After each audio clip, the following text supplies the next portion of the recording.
السلام عليكم ورحمة الله وبركاته. الحمد لله. الحمد لله نحمده ونستعينه ونستغفره ونؤمن به ونتوكل عليه ونعوذ بالله من شرور أنفسنا وسيئات أعمالنا. من يهده الله فلا مضل له ومن يضلله فلا هادي له. أشهد أن لا إله إلا الله وحده لا شريك له، وأشهد أن سيدنا ومولانا محمدا عبده ورسوله، أرسله بالحق بشيرا ونذيرا وداعيا إلى الله بإذنه وسراجا منيرا. أما بعد فأعوذ بالله من الشيطان الرجيم. بسم الله الرحمن الرحيم. فيه رجال يحبون أن يتطهروا والله يحب المطهرين. وقال تعالى: إن الله يحب التوابين ويحب المتطهرين. وقال النبي صلى الله عليه وسلم: الطهور شطر الإيمان. وقال النبي صلى الله عليه وسلم: لولا أن أشك على أمتي لأمرتهم بالسواك عند كل صلاة. وقال النبي صلى الله عليه وسلم: قد أكثرت عليكم بالسواك. آمنت بالله صدق الله العلي العظيم وصدق رسوله النبي الكريم ونحن على ذلك لمن الشاهدين والشاكرين والحمد لله رب العالمين. সকলে মোহাব্বতের সাথে পড়ি: আল্লাহুম্মা সাল্লি আলা সাইয়্যিদিনা মাওলানা মুহাম্মদ কামা সাল্লাইতা আলা ইব্রাহিম ওয়া আলা আলি ইব্রাহিম ইন্নাকা হামিদুম মাজিদ। اللهم بارك على محمد وعلى آل محمد كما باركت على إبراهيم وعلى آل إبراهيم إنك حميد مجيد. اللهم صل على محمد وعلى آل محمد وأنزله المقعد المقرب عندك يوم القيامة.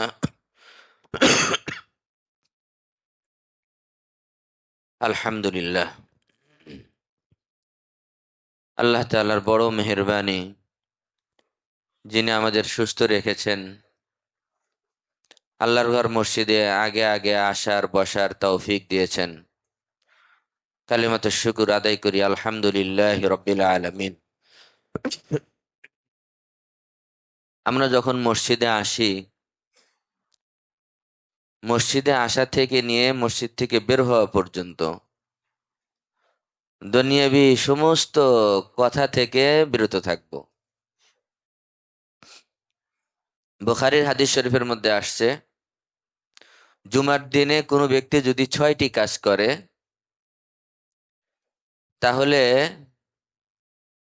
মা বাইনাল জুমআতাইন, পিছনের জুমা থেকে এই জুমা পর্যন্ত 2 জুমার মাঝখানে যত গুনাহ আছে সব গুনাহ মাফ হয়ে যাবে।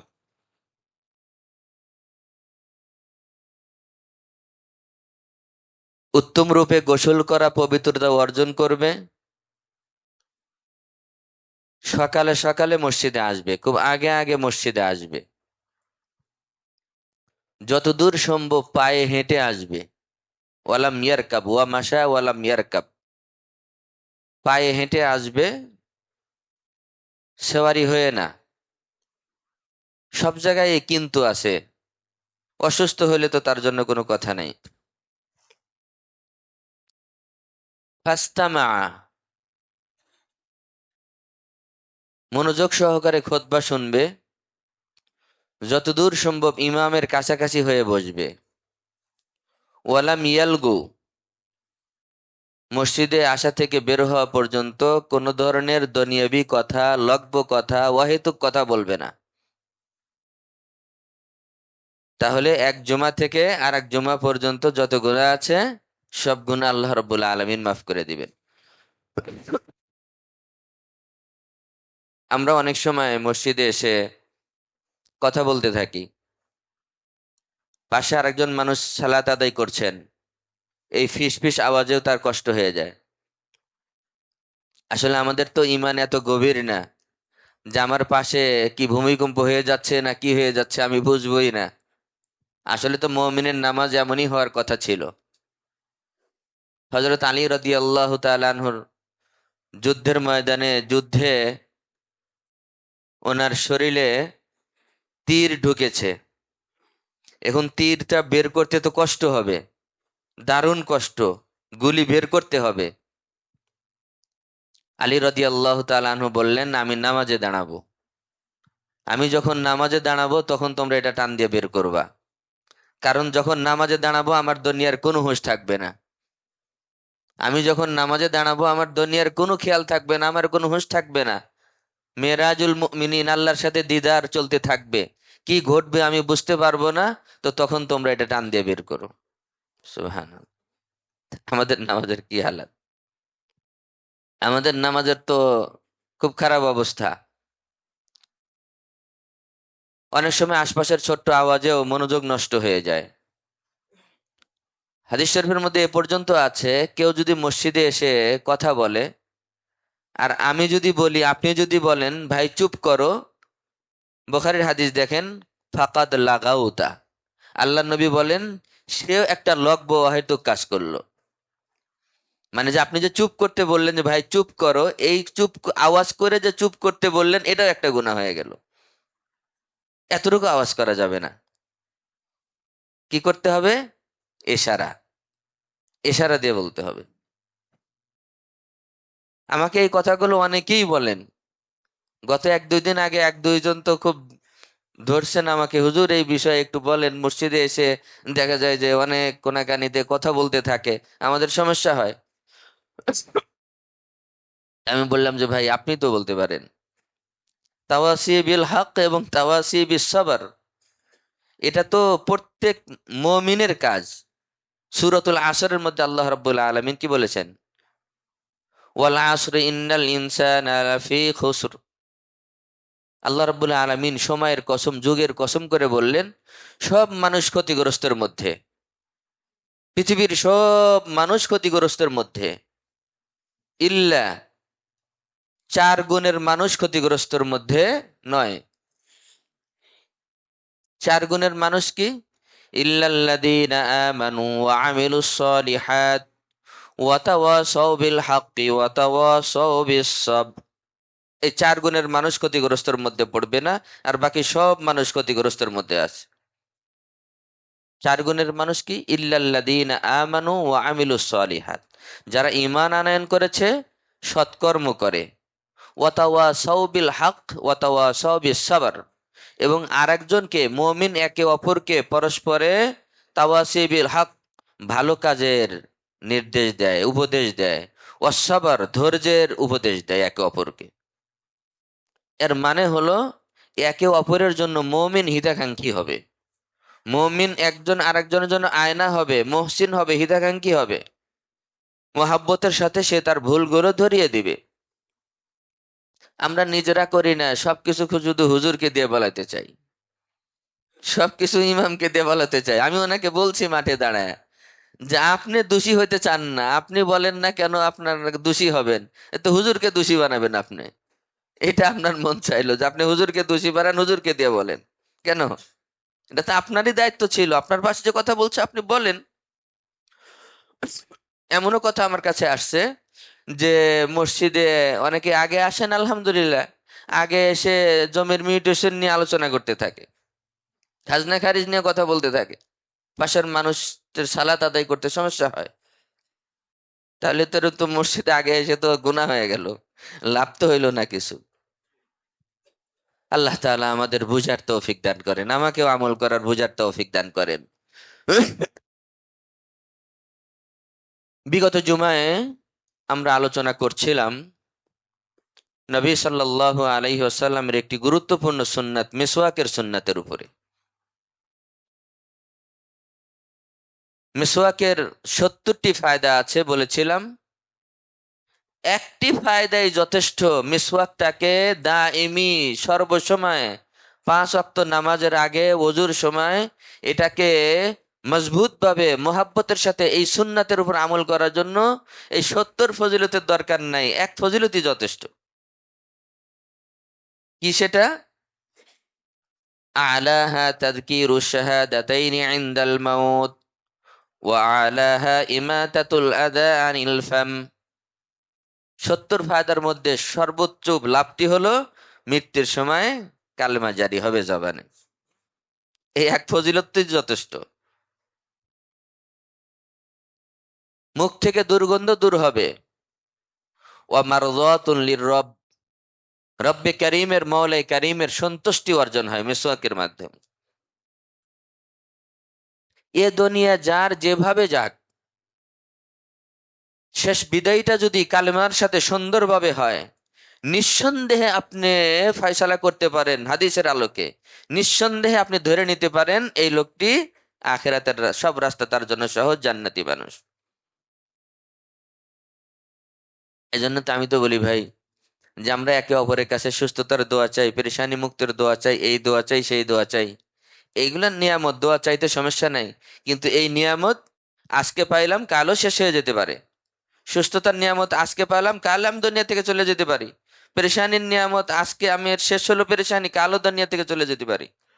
একটা দোয়া মানুষের কাছে বেশি চাওয়া উচিত একে অপরের কাছে, যে ভাই দোয়া চাই আল্লাহ যেন আমার ইমানি মৃত্যু দেন। ভাই দোয়া চাই আল্লাহ রাব্বুল আলামিন যেন আমার ইমানি মৃত্যু দেন। প্রত্যেক দোয়ার মধ্যে যেন আমাদের এটা থাকে, আল্লাহ খাতেমা বিল খায়ের নসিব করো। খাতেমা বিল খাইরি মানে শেষটা যেন কল্যাণের সাথে হয়, ভালোর সাথে হয়, ইমানের সাথে হয়। অনেক সময় হতে পারে বলতে পারেন যে হুজুর একজন লোকের বাহ্যিকভাবে সারা জীবনের আমল দেখলাম, একটু আমাদের কাছে কেমন কেমন মনে হলো, কিন্তু কালেমার সাথে মৃত্যুর আগে সুন্দর কালেমা পড়ে গেছে। আসলে তো মানুষের বাতেন সম্পর্কে আমাদের জানা নাই, আমরা শুধু মানুষের জাহেরই দেখি। ওই খারাপের মধ্যেও এমন একটি আমল হয়তো তার কাছে ভালো ছিল, অন্ধকারে গভীরে গোপনে কোন একটা ভালো জিনিস তার ছিল, যেটা আল্লাহর কাছে অনেক পছন্দনীয় ছিল। এ কারণে আল্লাহ রাব্বুল আলামিন তার জন্য মঙ্গলের ফয়সালা করেছেন যে তার খাতমা বিল খায়ের করবে। আবার অনেক সময় একজন বাহ্যিকভাবে চলাফেরা ভালো ছিল, ভালো মানুষেরটা উল্টাও হতে পারে, এটা বলা কঠিন। আল্লাহ রাব্বুল আলামিন আমাদের প্রত্যেককেই খাতেমা বিল খায়ের করেন, ইমানের সাথে মৃত্যু নসিব করেন। তো আমরা মিসওয়াকের ফাওয়ায়েদ নিয়ে আমরা আলোচনা করেছিলাম যে কি কি ফায়দা, এবং মিসওয়াকের মধ্যে সেখানে অনেক আলোচনা করা হয়েছিল। 12টি মিসওয়াকের 11 নম্বর ফায়দার পর্যন্ত আমরা আলোচনা করেছিলাম। মিসওয়াকের 12টি উপকারিতা রয়েছে। 12 নম্বর যে ফায়দা, ওয়ায়ানশুতু ফি তিলাওয়াতিল কুরআনি ওয়াদ যিকরি ওয়াদ দুআই ওয়াস সালাত। মিসওয়াকের দ্বারায় তেলাওয়াতে কোরআনের মধ্যে, জিকিরের মধ্যে, দোয়ার মধ্যে, নামাজের মধ্যে একটা মজা পাওয়া যায়। ইবাদতের মধ্যে যে একটা মজা আছে, তেলাওয়াতে কোরআনের আগে যদি মিসওয়াক করেন, মিসওয়াক করে যদি কোরআনে কারিম তেলাওয়াত করেন, তো কোরআন তেলাওয়াতের মধ্যে এক ধরনের লাজ্জত পাওয়া যাবে, মজা পাওয়া যাবে। মিসওয়াকের আগে যদি নামাজের আগে যদি মিসওয়াক করা হয়, তো এই নামাজের মধ্যে এক ধরনের আলাদা মজা পাওয়া যাবে, দোয়া সবকিছুর মধ্যেই। তো এখানে প্রসঙ্গত আসছিল যে মিসওয়াক কি ওযুর সুন্নাত না নামাজের সুন্নাত? মিসওয়াক কি ওযুর সুন্নাত না নামাজের সুন্নাত? আসলে মিসওয়াক দুটোটারই সুন্নাত। মিসওয়াক ওযুরও সুন্নাত, মিসওয়াক নামাজেরও সুন্নাত। কারণ বুখারী মুসলিমের সহিহ হাদিসের মধ্যে দুই ধরনের কথাই এসেছে। আল্লাহ রাসূল সাল্লাল্লাহু আলাইহি ওয়াসাল্লাম বলেন, লাউলা আন আশুক্কা আলা উম্মতি লা আমারতুহুম বিসওয়াকি ইনদা কুল্লি ওযুইন ওয়া ইনদা কুল্লি সলাতিন, দুটো ধরনের রেওয়ায়াত আসছে যে আমার উম্মতের উপরে ফরজ করে দিলে ভয় হবে, কষ্ট হবে, এই আশঙ্কা যদি আমি না করতাম তাহলে প্রত্যেক অজুর সময়, অন্য রেওয়ায়তে হলো প্রত্যেক নামাজের সময় আমি মেসওয়াকের নির্দেশ, মেসওয়াককে ফরজ করে দিতাম। কিন্তু ফরজ করে দিলে মাঝে মধ্যে ছেড়ে দিবে আর ফরজ তরকের গুনাহ হবে উম্মতের, এই কারণে আমি ফরজ করি নাই, কিন্তু এটা গুরুত্বপূর্ণ সুন্নাত। আমরা তো বিরাস করি, বিরাসের দ্বারাই তো মেসওয়াকের সুন্নাত আদায় হবে না। ব্রাশ করতে পারেন অধিক সাফাইয়ের জন্য, দাঁতের ভিতরের জিনিসগুলো পরিষ্কার করে আনার জন্য আপনি ব্রাশ করতে পারেন, ব্রাশ করতে কোনো নিষেধ নাই, কিন্তু ব্রাশের দ্বারাই সুন্নাত আদায় হবে না, এই ফজিলত অর্জন হবে না। তো আসলে অজুরও সুন্নাত, নামাজেরও সুন্নাত। অজুর সুন্নাতের মধ্যেও যত কিতাবের মধ্যে, হাদিসের মধ্যে অজুর সুন্নাতের আলোচনা আছে, অজুর সুন্নাতের মধ্যে মেসওয়াকের কথা আছে। কিন্তু আলাদা করে নামাজের সুন্নাত, যে কারণ সুন্নাত আছে, নামাজের সুন্নাতের মধ্যে কিন্তু মেসওয়াকের কথা নাই।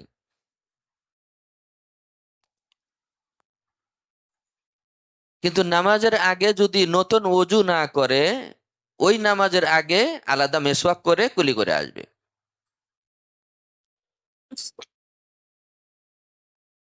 তো অনেকে হাদিস না বোঝার কারণে আমরা গলত আমল করি, ভুল আমল করি।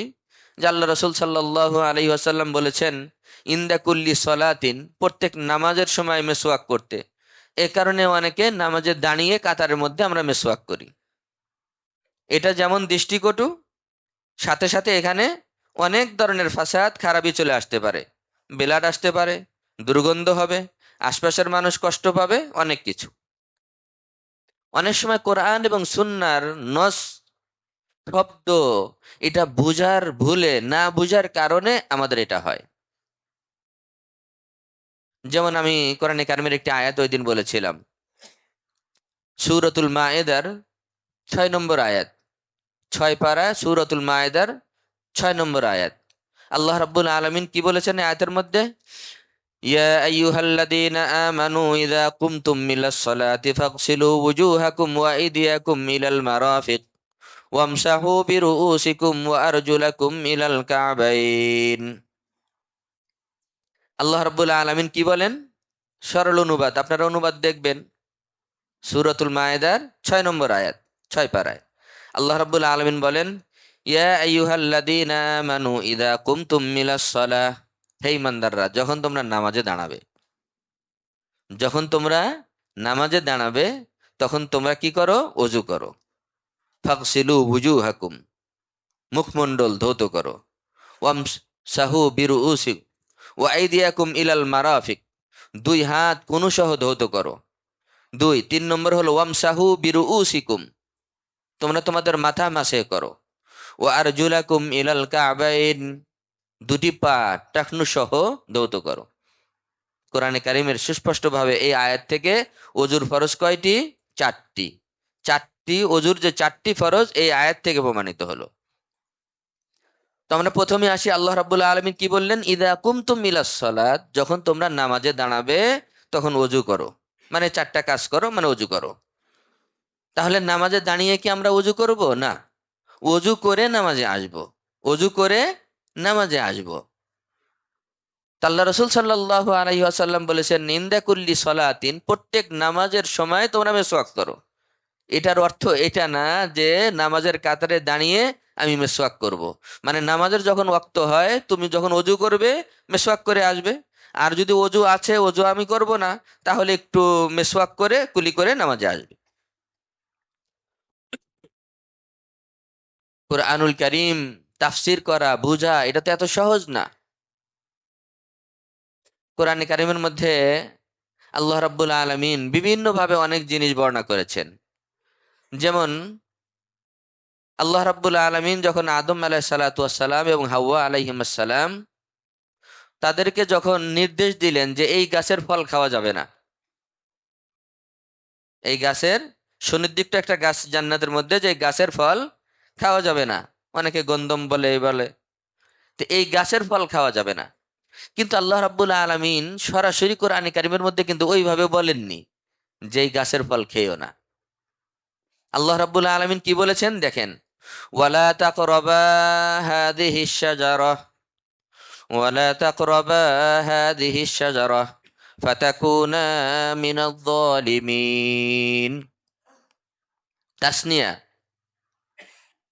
দুই বচন শব্দ দিয়ে আল্লাহ রাব্বুল আলামিন বললেন, ওয়ালা তাকরাবা হাযিহিশ শাজারাহ, তোমরা দুজনই এই গাছের ধারে কাছে যেও না, এই গাছটির ধারে কাছে যেও না। ওয়ালা তাকরাবা, করিব, কাছে, নিকটেও যেও না। যদি যাও ফাতাকুনা মিনাজ জালিমিন, তাহলে তুমি জালেম, সীমা লঙ্ঘনকারীদের অন্তর্ভুক্ত হয়ে যাবে। তাহলে এখন কি, ওয়ালা তাকরাবা বাহ্যিকভাবে যদি শুধু শব্দের থেকে আমরা কোরআন বুঝতে চাই, তাহলে কি হবে, যে ওয়ালা তাকরাবা হাযিহিশ শাজারা, আল্লাহ তাআলা গাছের কাছে যাইতে নিষেধ করছে।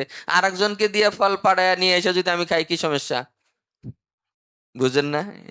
এরকম উল্টা ব্যাখ্যা করে তো, যে আল্লাহ তো গাছের কাছে যাইতে নিষেধ করছে, ফল খাইতে তো নিষেধ করে নাই। যিনি বলেছেন ওনার উদ্দেশ্য তো বুঝতে হবে, যে ফল খাইতে সরাসরি নিষেধ করলে যে গুরুত্ব বুঝাবে, তার থেকে আরো বেশি গুরুত্ব বুঝাবে এটা, যে ফল তো খাওয়া দূরের কথা, ধারে কাছেই যেও না। এই যে এই ধরনের গলত ব্যাখ্যা করা, এই ধরনের উল্টাপাল্টা ব্যাখ্যা তো কে করেছিল? শয়তানে। শয়তানে তো এই ব্যাখ্যা দিয়েই ধরছে। মানে মার প্যাঁচ তো শয়তানে বুঝতো, শয়তান তো বড় আলেম ছিল, তার থেকে বড় পণ্ডিত তো আর কেউ ছিল না। মায়ের প্যাঁচ বুঝছে যে কেমনে ধোকা দেওয়া যাবে, তো শয়তানি গিয়ে কিন্তু এই সুযোগটাই নিয়েছে। যারে তোমাদের তো আল্লাহ রাব্বুল আলামিন বলছে ওয়ালা তাকরাবা হাযিহিশ শাজারা, গাছের কাছে যাইতে নিষেধ করছে, ফল খাইতে নিষেধ করছে নাকি? আমি ফল নিয়ে এসে তোমাদের খাওয়াই দিই, তোমরা তো আর গাছের কাছে গেলা না। এই যে সুযোগ নিছে এটা, এরকম সুযোগ নেওয়া যাবে না। আল্লাহ রাব্বুল আলামিন কি বলতে চেয়েছেন, মাওলাই কারীম কি বলতে চেয়েছেন, এইটা আমাকে বুঝতে হবে। যে গাছের কাছেও যেও না, খাওয়া তো দূরের কথা, গাছের কাছেও যেও না, এর মানে খাওয়া যাবে তা না। সুতরাং কোরআন সুন্নাহর উপরে আমল করতে হলে কোরআন সুন্নাহ বুঝতে হবে, বোঝার যোগ্যতা লাগবে। এটা আমি আপনি বুঝবো না, মুহাদ্দিসিন একরাম, মুফাসসিরিন একরাম, আইম্মায়ে মুজতাহিদিন, যারা কোরআন বুঝেছেন, কোরআন বোঝার যোগ্যতা ছিল, তাফসিরের যোগ্যতা ছিল, ওনারা যেইভাবে তাফসির করে দিয়েছেন আমাদের সামনে, ওইভাবে আমাদের কোরআন বুঝতে হবে। দেখেন কোরআন তো অস্পষ্ট। নবী সাল্লাল্লাহু আলাইহি ওয়াসাল্লামের সারা জীবনের বাণীগুলো, অগণিত অসংখ্য হাদিস হলো কোরআনের ব্যাখ্যা। কোরআনের ব্যাখ্যা এখানে দেখেন আয়াতের মধ্যে, ইযা কুমতুম ইল্লাস সালাত ফাগসিলু বুজুহাকুম, যখন তোমরা নামাজে দাঁড়াবে তো তোমরা চেহারা, মুখমণ্ডল তোমরা ধৌত করো। কতটুকু ধৌত করব?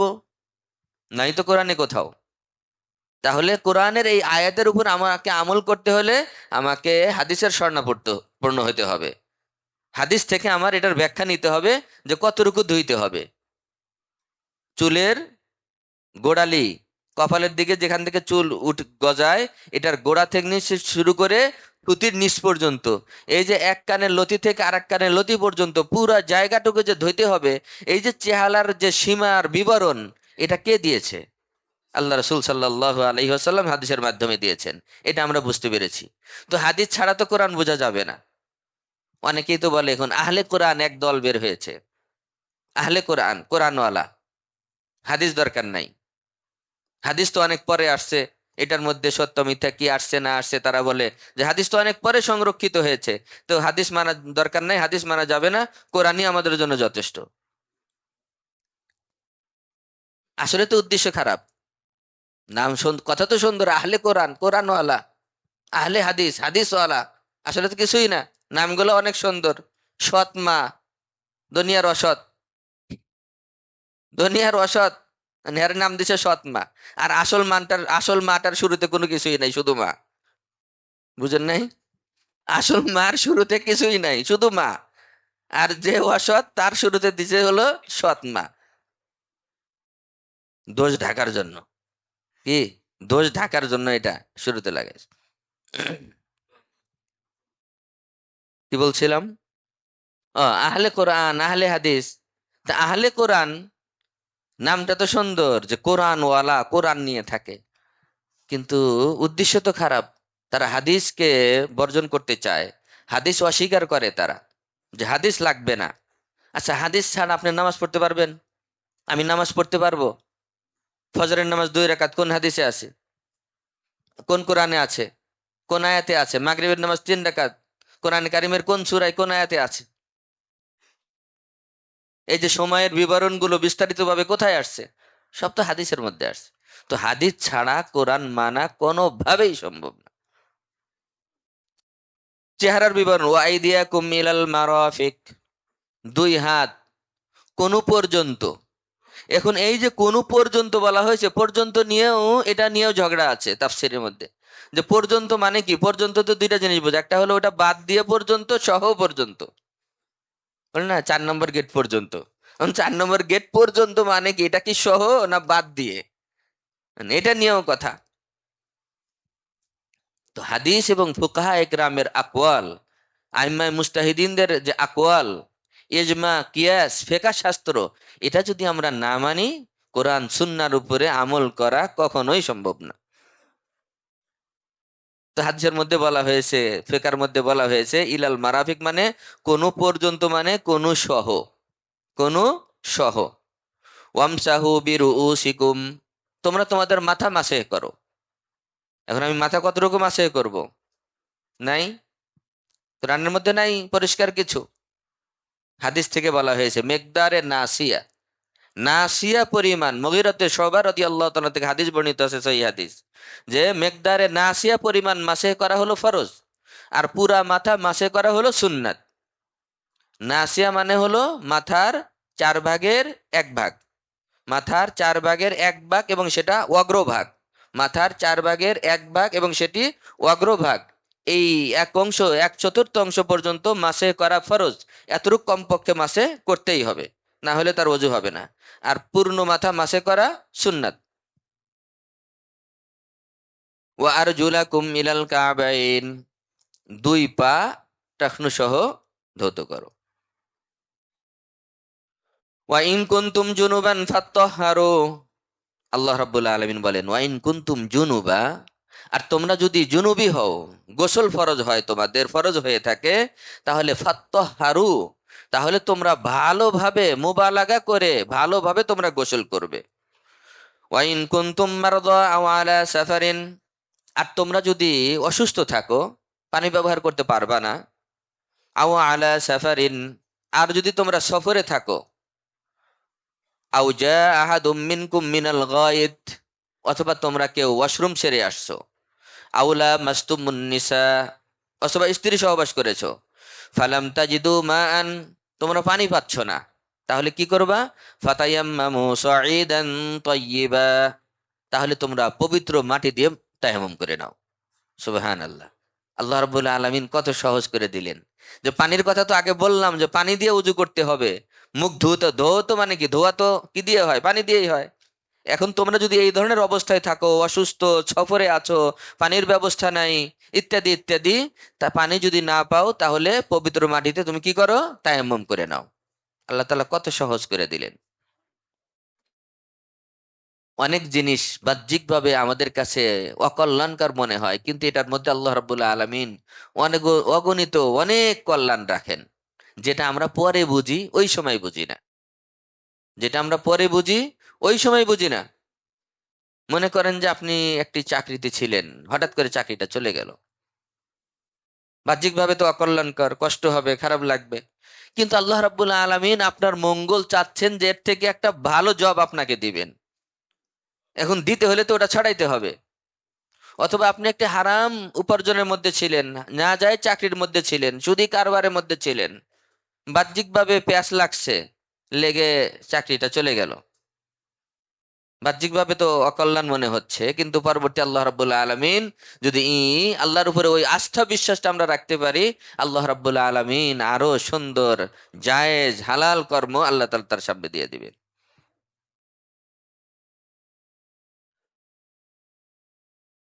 তো গজওয়ায়ে বানিল মুস্তালিক একটা যুদ্ধ হয়েছিল 6ষ্ঠ হিজরিতে। এই যুদ্ধের মধ্যে নবী সাল্লাল্লাহু আলাইহি ওয়াসাল্লাম ছিলেন, আম্মাজান আয়েশা রাদিয়াল্লাহু তাআলা আনহাও ছিলেন। যুদ্ধ থেকে ফেরার পথে মদিনার কাছাকাছি বাইদা নামক এক জায়গায়, বুখারী হাদিসের ভিতরে লম্বা এসছে, বাইদা নামক এক জায়গায় রাত্রে একটু আরাম করার জন্য, বিশ্রাম নেওয়ার জন্য সবাই অবতরণ করলেন। সংক্ষিপ্ত কথা, সকাল বেলায় যখন, ওই যুগে তো ওয়াশরুমের এরকম আবদ্ধ ওয়াশরুম ছিল না, টয়লেট ব্যবস্থা ছিল না, ঘুম থেকে ওইটা অনেক দূরে দূরে চলে যেত। তো সবাই জরুরত সারতে গেছে। এর মধ্যে দেখে যে আম্মাজান আয়েশা রাদিয়াল্লাহু তাআলা আনহার হার নাই, হার খুঁজে পাওয়া যাচ্ছে না। সবাই হার তালাশের মধ্যে লেগে গেল। এই ব্যস্ততার মধ্যে ফজরের নামাজের ওয়াক্ত প্রায় শেষ হয়ে যাচ্ছে, আশপাশে কোনো পানিরও ব্যবস্থা নাই। আরো আগের থেকে বুঝতে পারলে না হয় আরো দূর পর্যন্ত খুঁজতে যেতেন, কিন্তু সেই সময়টুকুও নাই। অনেকেই গিয়ে নবী সাল্লাল্লাহু আলাইহি ওয়াসাল্লামের কাছে গিয়ে অভিযোগ করলো যে আম্মাজান আয়েশার কারণে আজকে আমাদের নামাজ কাজা হয়ে যাচ্ছে, পানির ব্যবস্থা নেই, নামাজ কাজা হয়ে যাবে। আবু বকর রাদিয়াল্লাহু তাআলা আনহু গিয়ে আম্মাজান আয়েশা রাদিয়াল্লাহু তাআলা আনহাকে গালমন্দ করা শুরু করলেন, রাগারাগি শুরু করলেন। উদাসীন মেয়ে, তোমার কারণে আজকে সকলের এই নামাজ কাজা হয়ে যাচ্ছে, পানি নাই, এই অবস্থা, এরকম ভাবে গালমন্দ করা শুরু করলেন। গালমন্দ মানে ওনাদের গালমন্দ, ওই আমাদের গালমন্দ না, বুঝতে হবে। আল্লাহ রসুল, সাহাবা একরাম, মুমিন কখনো ফাহিশান মুতাফাহিশান হতে পারে না, ফাহিশ কালাম মুমিন বলতে পারে না।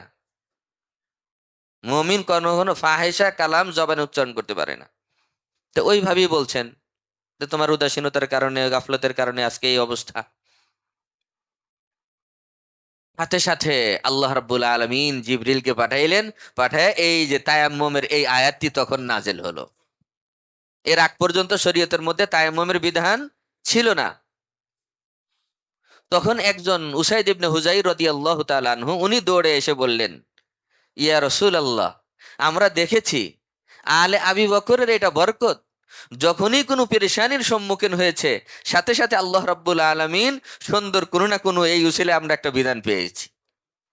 যে আজকে একটা পেরেশানি ওনার কারণে, এই উসিলায় কিয়ামত পর্যন্ত আনেওয়ালা সকল উম্মতের জন্য একটা আসান রাস্তা বের করে হয়ে গেল, যে পানি নাই তায়াম্মুম করে নাও, কত সহজ। একটু পরে যখন সবাই রওনা দিবেন, রওনা দেওয়ার সময় আম্মাজান আয়েশা রাদিয়াল্লাহু তাআলা আনহা যেই উটের উপরে ছিলেন, ওই উটটি যখন খাড়া করা হলো, দেখা গেল ফাইজান একদুন তাহতাহু, বুখারী হাদিসের ভিতরে দেখা গেল যে হঠাৎ উট যখন উঠলো, দেখা গেল যে যে হাড়টি নিয়ে এত কেচ্ছা এত কিছু ঘটলো, ওই হাড় উটের পিঠের নিচে, পেটের নিচেই পড়েছিল। কিন্তু আল্লাহ রাব্বুল আলামিন হারায়া বাহ্যিকভাবে একটু কষ্ট দিয়ে কিয়ামত পর্যন্ত উম্মতের জন্য অনেক সহজ একটি বিধান দিয়ে দিলেন। তায়াম্মুম কত সহজ জিনিস। পানি পাচ্ছি না, পানি ব্যবহার করা আমার জন্য কষ্টকর, ডাক্তারে নিষেধ করেছে, তায়াম্মুম করবে। তো আল্লাহ রাব্বুল আলামিন এখানে তায়াম্মুমের কথা বলেছেন, ফামসাহু বিউজুহিকুম ওয়া আইদিকুম মিন, এবং তায়াম্মুমের ফরজ আল্লাহ সহজ করে দিয়েছেন। এটা কোরআনের মধ্যে বলা আছে যে তায়াম্মুম করবা কি, কয় তায়াম্মুম দুটি কাজ করলেই তায়াম্মুম হয়ে যাবে। মাটিতে হাত মেরে চেহারাটা মাসে করো, আর একবার মাটিতে হাত মেরে ও আইদিকুম মিনহু, মাটিতে হাত মেরে দুই হাত কি করো, কুনুব সহ মাসে করে নাও, বাস তায়াম্মুম হয়ে গেল ওযু। মা ইউরিদুল্লাহু লিয়াজআলা আলাইকুম মিন হারাজ, আল্লাহ রাব্বুল আলামিন বলেন যে আমি আল্লাহ আসলে তোমাদের কষ্ট দিতে চাই না, তোমাদের জন্য সহজ একটা রাস্তা বের করতে চাই, এটার জন্য আমি মাঝে মধ্যে কষ্ট এটাকে উসিলা বানাই। আল্লাহ রাব্বুল মা ইউরিদুল্লাহু, আল্লাহ রাব্বুল আলামিন চান না লিয়াজআলা আলাইকুম মিন হারাজিন, যে তোমাদের উপরে কোনো কষ্টকর বিধান আমি দেব। আল্লাহ তাআলা তোমাদের জন্য সহজ করতে চান। ওয়ালাকিন ইউরিদু লিতাহহিরাকুম ওয়া লিউতিম্মা নি'মাতাহু আলাইকুম লাআল্লাকুম তাশকুরুন।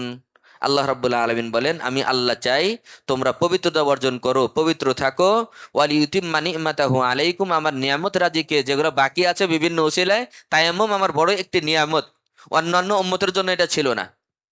সুবহানাল্লাহ, অন্যান্য উম্মতের জন্য এটা ছিল না, তায়াম্মুম আমার উম্মতের জন্য একটা নিয়ামত। তো এই একটা নিয়ামত এটা বাকি ছিল, আমি কোনো না কোনো উসিলায় আমি তোমাদের উপরে আমার নিয়ামত রাজিকে পরিপূর্ণ করে দিতে চাই। লাআল্লাকুম তাশকুরুন, যাতে করে আমার নিয়ামত রাজি পেয়ে তোমরা আমার কৃতজ্ঞতা আদায় করো। লম্বা আয়াত, একটি আয়াত কিন্তু, সূরাতুল মায়েদার 6 নম্বর আয়াত, পুরাটা এক আয়াত, অনেক লম্বা আয়াত এটা। অজুর ফরজ কয়টি? 4টি। মুখমণ্ডল ধৌত করা, এই যে সীমা বললাম।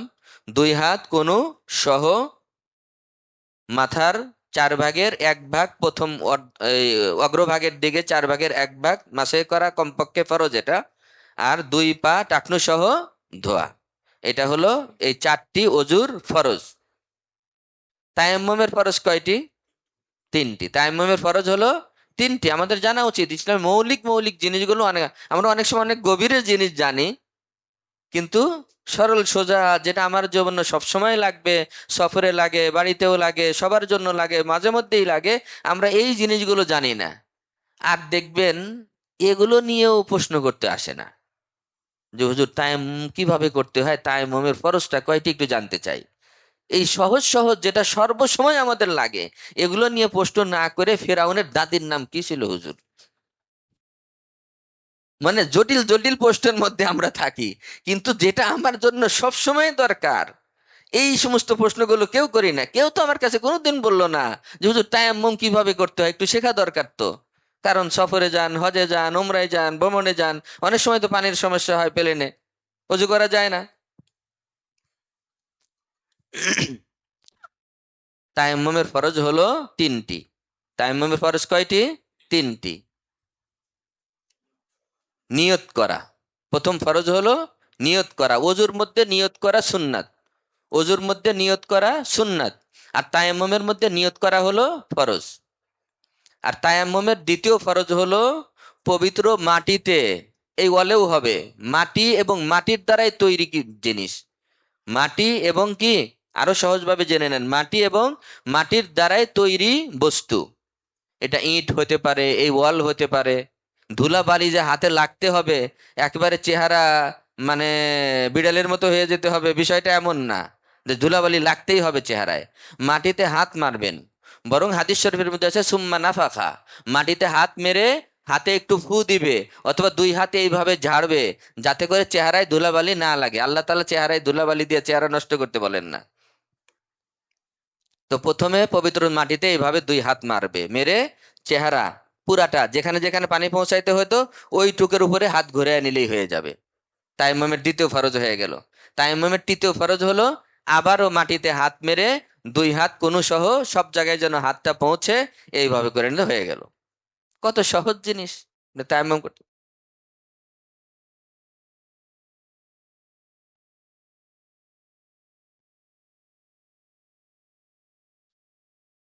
হ্যাঁ, এই প্রশ্ন তো এইভাবে এই জুমাতে এখন খুব কঠিন হয়ে যাবে। আপনারা যদি এই লিখিতভাবে দেন, আমি পরের জুমায় এটা দিতে হবে। হ্যাঁ। হ্যাঁ, আমার তো আরো কথা ছিল, সংক্ষিপ্ত ভাবে যদি বলে দেই যে বাসে যখন থাকবো, সেওয়ারি অবস্থায় থাকবো, উটের পিঠে থাকবো, ঘোড়ার পিঠে থাকবো, এগুলার সমাদা পরিষ্কার, বুখারী হাদিসের ভিতরে পরিষ্কার আছে যে যদি নফল নামাজ হয় তাহলে কেবলা জরুরি না। যদি নফল নামাজ হয় উটের পিঠে, গাধার পিঠে, ঘোড়ার পিঠে, বাছে, মানে তখন তো আর বাসের কথা নাই, এগুলো হাদিসের ভিতরে এই শব্দগুলো এসছে আর কি, একই কথা। যে নফল নামাজের মধ্যে কেবলামুখী জরুরি না, আইনা তাওয়াজ্জাহাত দাব্বাতুহু, তার সেবারি যেদিকে যাবে সেদিকেই মুখ করে নামাজ পড়তে পারবে। কিন্তু ফরজ ওয়াজিব নামাজ যদি হয় অবশ্যই কেবলামুখী হয়ে নামাজ আদায় করতে হবে, অবশ্যই কেবলামুখী হয়ে নামাজ আদায় করতে হবে।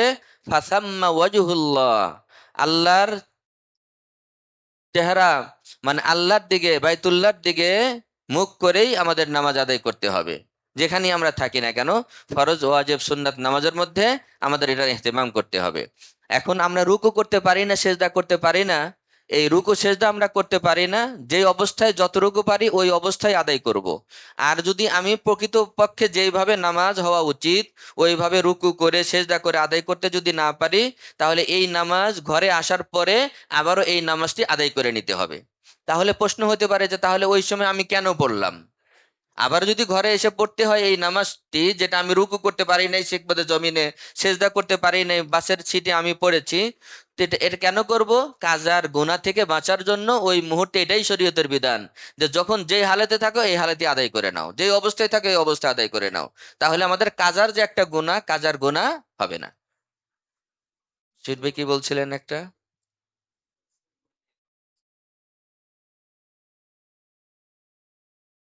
হ্যাঁ, মাটি তো লাগবেই।